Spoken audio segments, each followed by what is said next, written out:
Quand Frédéric allume la télé, c'est toujours un peu la loterie. Ouais, elle marche.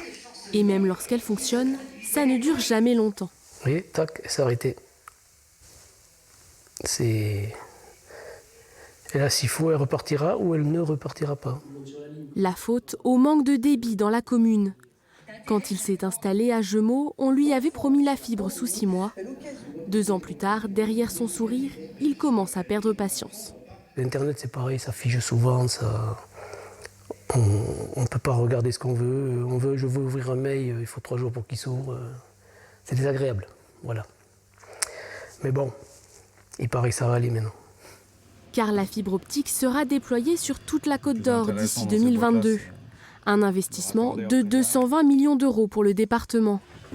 À Gemot, les travaux d'installation sont bien avancés. Priorité aux communes ayant un débit inférieur à 8 mégas. Ils pourront du coup non seulement avoir la télévision, mais aussi faire toutes les démarches administratives via le réseau Internet de façon plus rapide, de pouvoir transférer des données de façon plus rapide. La fibre optique à la maison permet d'avoir un débit de 1 giga, ce qui est complètement différent par rapport à avant. Sans ce très haut débit, difficile désormais d'attirer des entreprises ou de nouveaux habitants. Marc Chotan, conseiller municipal et ancien maire du village, en a bien conscience. La période de confinement n'a fait que confirmer son ressenti. Quand les gens ont demandé s'il y a un commerce, s'il y a ci, s'il y a ça, la question d'après, c'est est-ce qu'il y a la fibre ?